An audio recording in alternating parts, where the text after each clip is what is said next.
much for letting us come here and enjoy Sri Lanka. And it's a pleasure to be here and getting this opportunity.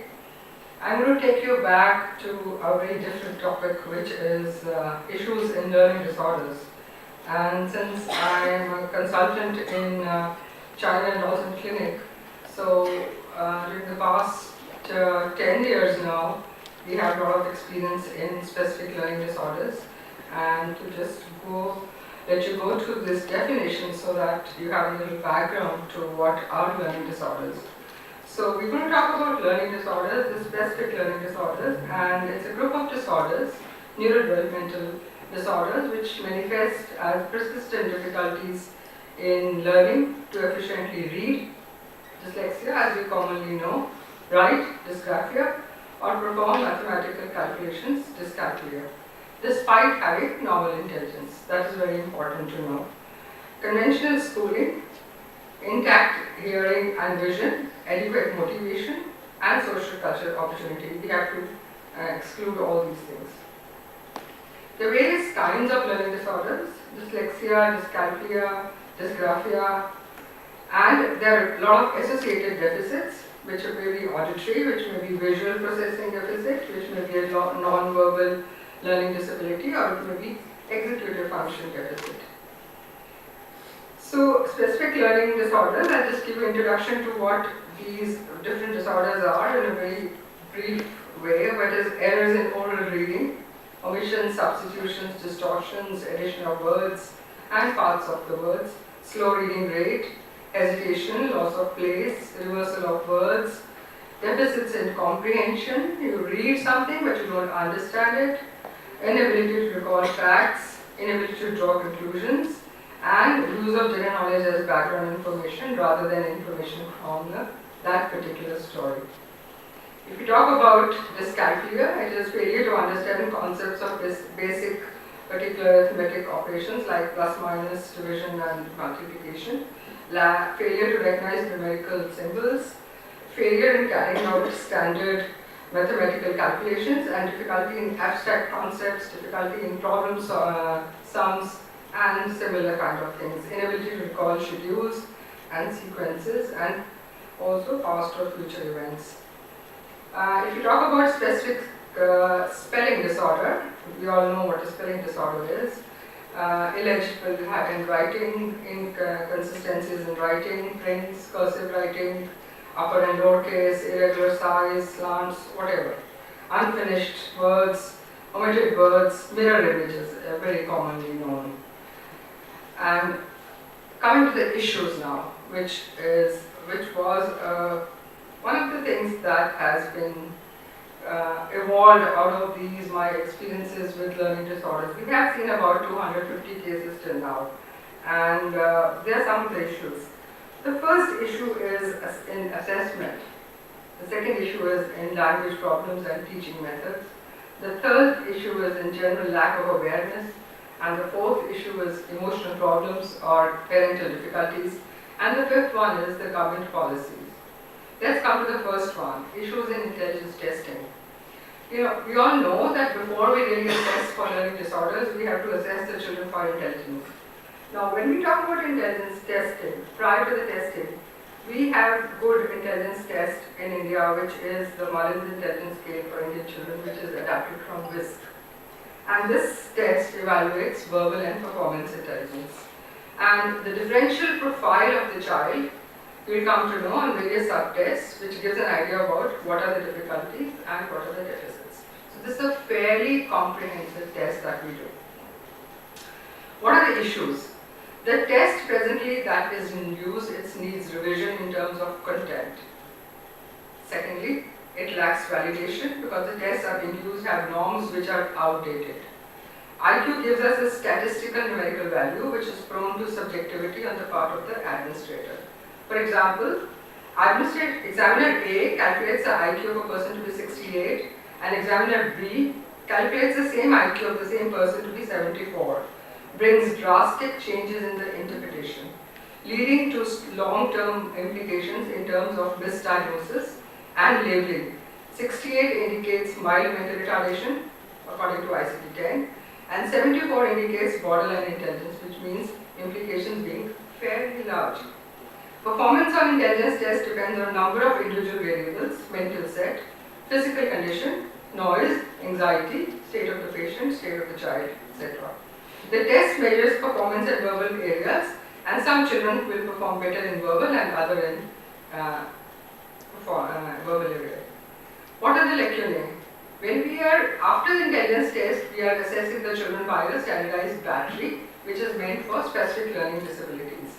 Now, what is the problem in batteries is that specific learning disabilities assessed by various standardized batteries. The first is there are no well-established norms. Number two, the batteries are based on norms which is a very small sample. Number three, each region has its own battery. Number four, statistical properties of these batteries are not known. Number five, some of these batteries can only assess students of English. What happens to other languages? Structure of the content used in the batteries is not standardized. Some of the paragraphs of class 5 is shorter and easier than class 4. And the existing batteries do not include all age groups for assessment. Issues regarding language and teaching methods. The confounding factors of English as a foreign language and lack of proper education and exposure while the child is grappling with academic difficulties. Reading strategies are affected in part by the orthographic transparency of the language. So spelling bound correspondence, the sounds of letters, if you say CH in monarch, it's pronounced as sounding k, but in arch it is CH, which is ch.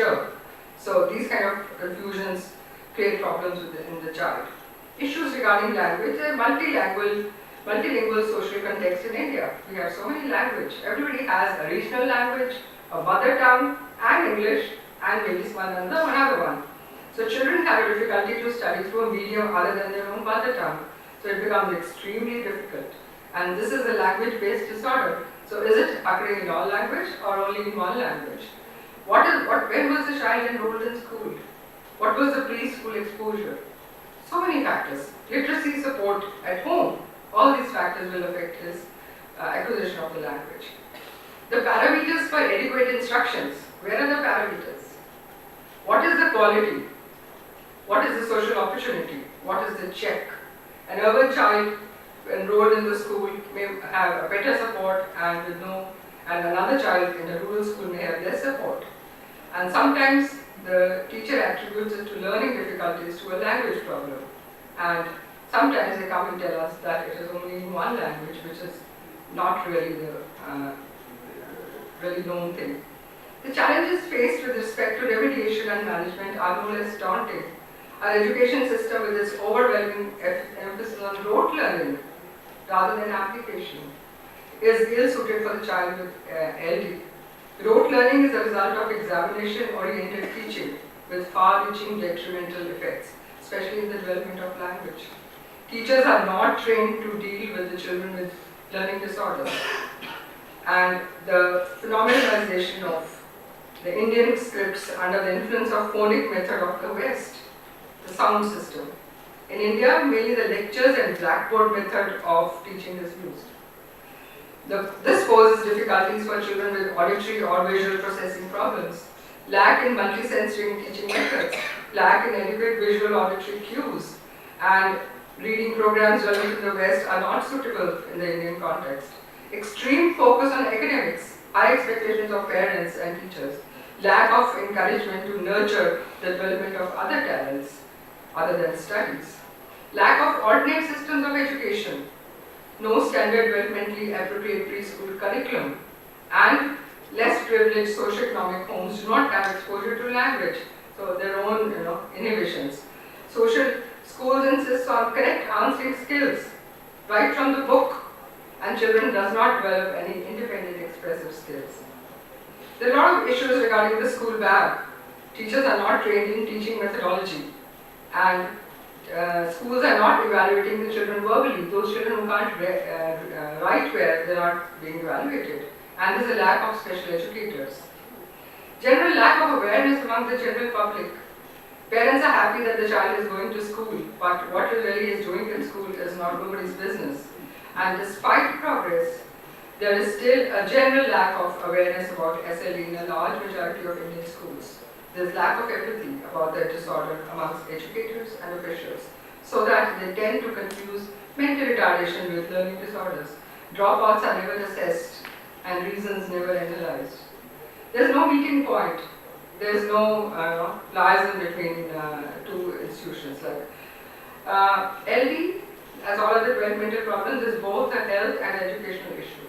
And the meeting point between the two is very few and far between. Most of the research is done by private organizations and NGOs. There's no liaison between government organizations and educational authorities. There's a lot of emotional issues, labeling the child slow learners, stupid, lazy, or failure and non-achievement. They're called the troublemakers of the class, and they are generally excluded from classrooms. Their emotional development is also hampered. They lack ability to express their feelings, so they're not really favored in the class, and they're not attended to in the class. Certification without awareness also leads to discrimination. It takes time for parents of children with LD to accept the problem. So many children are first generation learners, and once the parent realizes difficulty, it's very stigmatizing to avail concessions. There are a lot of issues regarding the role of government. Learning disorder is still not listed as a disability in India by many state governments in India.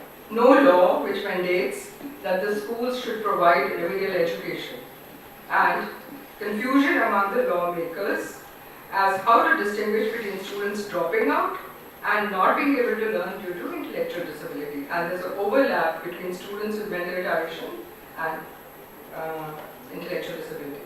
So what are some of the provisions that are made by CBSE board? Extra time, employing scribe, exemption of second language, exemption of class 10th mathematics. You can do away with mathematics and take up something else, and choices between subjects which I have listed. So, concluding the paper, the following are the urgent requirements in the field of learning disorders: a national policy for learning disabilities, professional and personnel specifically trained in the field of learning disorders, psychologists and teachers, creating awareness, general language development and phonics as a mandatory part of pre and primary education, developing a non-stigmatizing approach to help children with LD, offering choice of subjects as well as appropriate accommodations at various levels, research focused on interventions and dynamic assessment tools, developing non-reference conventional assessment tools, as well as developing dynamic assessment tools that encourage modification of cognitive processes. Thank you.